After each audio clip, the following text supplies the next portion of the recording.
One day, George the Steamroller was waiting for Percy to take him to a new workplace. George was being rude to Rheneas and Skarloey. "You're just worn-out wheels on worn-out rails." "You need rocks for your roads," replied Skarloey, "and we're helping you." "I need to flatten little engines in the scrap yards," retorted George. Then Percy arrived to take George away. He was still rebelling. "Railways are no good. Turn them into roads." The little engines were pleased to see him go. George grumbled all the way to the old branch line. He was going to turn it into a road. When they arrived, George was rude again. "Bumpy ride on rotten rails. I'm glad it's over." "So am I," said Percy.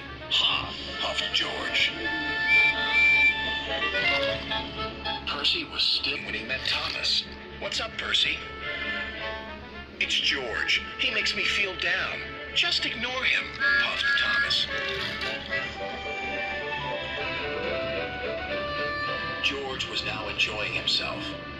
"Ripping up rails," he chortled. "What a life!" "What do you think of this, Thomas?" Thomas took no notice. George felt insulted. "You're a useless blue puffball." But Thomas didn't hear. "I'll show him who's boss." At last, the workmen reached the level crossing. "What shall we do here?" "Tear it up, tarmac it," said George. So they did, but not properly, and George knew it.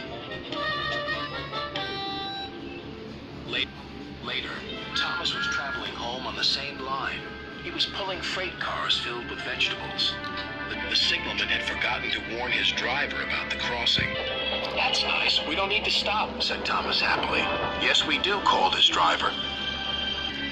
But it was too late.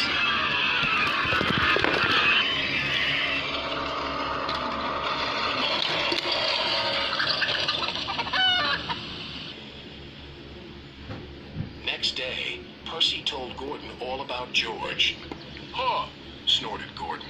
"You're just a small engine. That's why he's rude to you. He wouldn't dare cause me any trouble."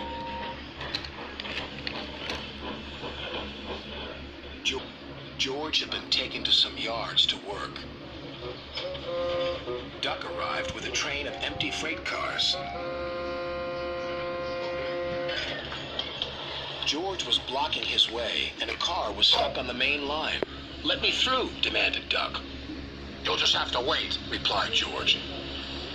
"There's no time to wait. I must clear my freight cars from the main line to let Gordon through." "Then he'll have to wait too," said George. Duck's driver went to complain to the station master, but the signalman had set the signal to allow Gordon to speed through. His passengers were singing his praises, and he was making express time. "I'm the greatest! Just watch me fly by!" He whistled long and loud as he approached the station. Suddenly, he saw a freight car on the line ahead. "Get out of my way!" But the freight car wouldn't move until Gordon forced it.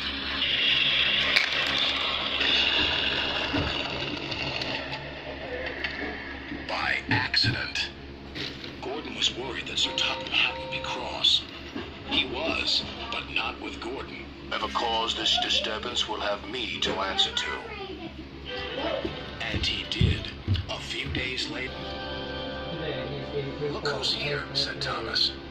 George had been found out by Sir Topham Hatt and punished. He looked miserable.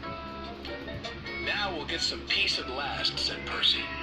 "I want to get rolling again, but I've got to wait a whole week till I do." "And then you'll be just as rude as ever." "Eh, George?" "I hope not. Don't you?"